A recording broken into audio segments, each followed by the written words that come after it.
Selecting Team USA's members. Since the responsibility of organizing the event had been laid at my doorstep, when it came time to build the U.S. team, my first thought was to assemble a group of players representing different jurisdictions up and down the East Coast, and even to recruit Canada into the challenge match to make it a three-way affair. I was in touch with Scott Sponheimer from the New England area to be one of the northern U.S. team members, and also I talked to Canadian Mike Herbert to see if he could compile a team from Canada. But as it turned out, being a week-long event made things a bit awkward with travel, lodging, and time away from work for the members, so nothing developed in that regard, and it ended up being preferable for the U.S. team to hail from Washington and Baltimore, since Virginia might have been a problem with rush hour traffic during the weeknights. In regard to the 8 Class A bowlers for each team, there was a lot more to fielding the team than just getting pro-level bowlers out of an average book, a rankings list, or any of the major leagues that act as watering holes for the horses of the small pin sport. High average players can be a dime a dozen. There are quite a few of them. But there were only 8 Class A slots available. Since it was my call, finding good prospects was kind of like conducting a job interview. I preferred getting players with whom I had amiable past experiences, or bowlers who at least had extended a simple greeting or nod of acknowledgement at one of the Pro Tours. It wouldn't make any sense to draft an individual that was antisocial in any way, at least with me.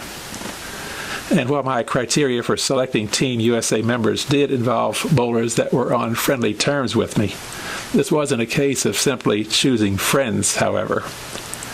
My decision rested in knowing the individual's character, and that there would be no players that would try to undermine my authority if they disagreed with the way the event was being run. I was, however, willing to accept suggestions and implement them, provided these suggesting players weren't just trying to gain a personal advantage.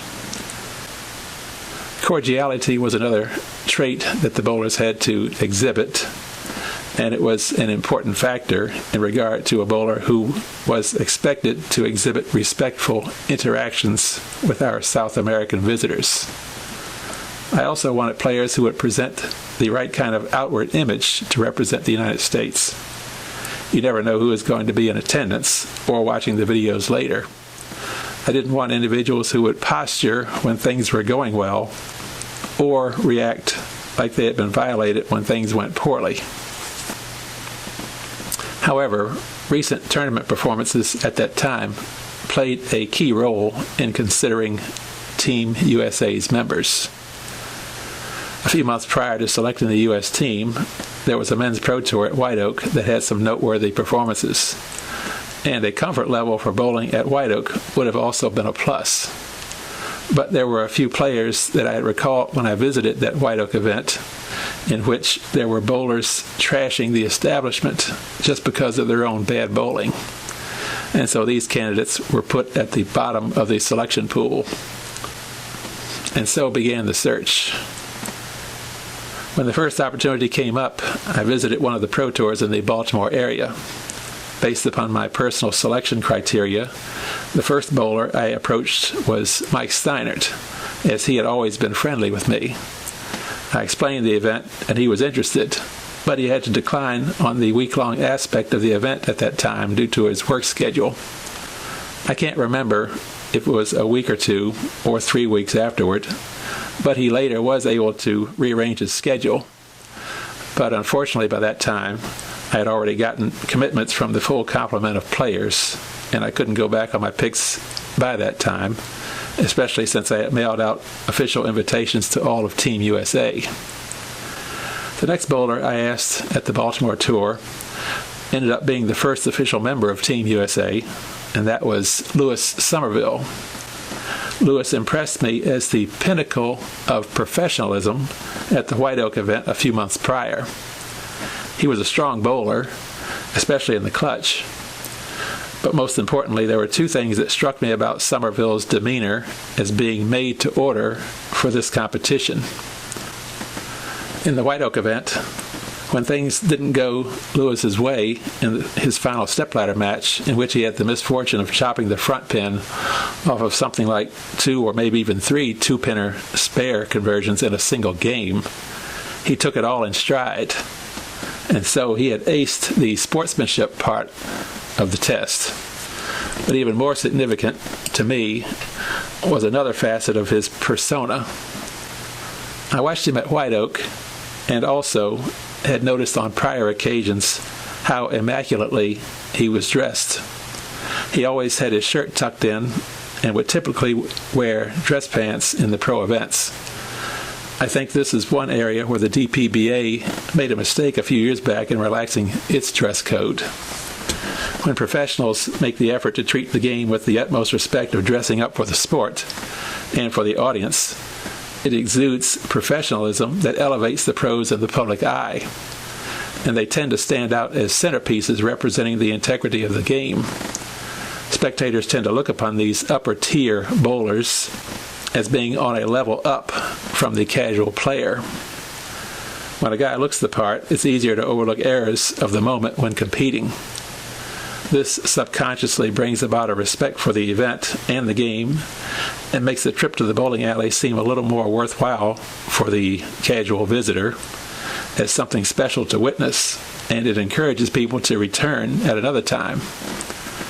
And potential sponsors, when seeing the players representing the game meticulously, might in turn take the sport of bowling more serious and enough to put money into it. Some might argue this point in that I'm not changing with the times. I can appreciate that. But one has to also consider that as time moves forward in the sport of bowling during these changing times, membership has dropped off significantly. This is in both duckpin and tenpin.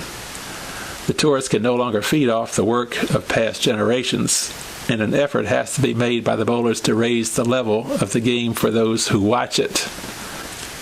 The reasoning that nowadays bowlers want to be more comfortable seems to overlook the fact that maybe the players of 50 years ago would also have wanted to be more comfortable when bowling.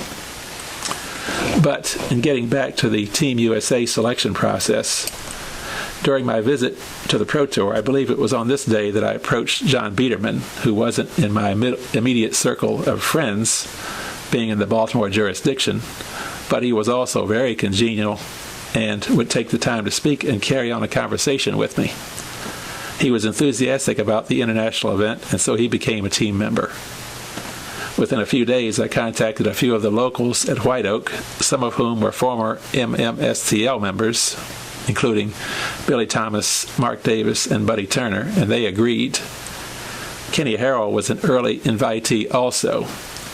Kenny was one of those bowlers who was an elite player since at least as far back as the early 1980s and hadn't lost a step 35 years later, and so I felt he deserved some recognition. And he was fun to watch.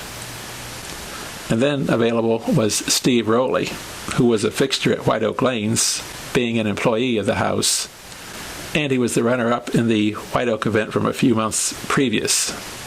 Steve had a great personality and would be a cinch to be on good relations with the visiting team, and he also was a good resource for updates with the goings-on at White Oak. Since I lived near Hagerstown, Bernie Hipkins was an obvious choice, and he consented. I was a little hesitant on the Hagerstown bowlers because the trip to White Oak would have been about a 90-minute ride, and I didn't want to impose on their work schedules, as rush hour on the weekdays might have been a challenge. Bernie posed no problem because I arranged to pick him up myself from his work on my way down to the lanes, and so we rode together. And so we had our 8 Class A bowlers. The Class B member was not a complicated find either, with Jeff Gindy's bowling in the White Oak Majors, and he was active in a few of their leagues. I wasn't up on the youth bowlers too well, but Anthony Anastasi, who, with his wife Melinda, were central figures in helping out with the Youth Travel League. and Anastasia recommended Phil Robinson as the prospect for the under-age 23 bowler. I was able to contact Phil, and he agreed to be the youth representative for Team USA. And so Team USA was all set. After getting the measurements of the 10 members and creating a suitable artwork image for the event, I went to the local shirt shop in my area, as each member would be getting a red shirt and a blue one.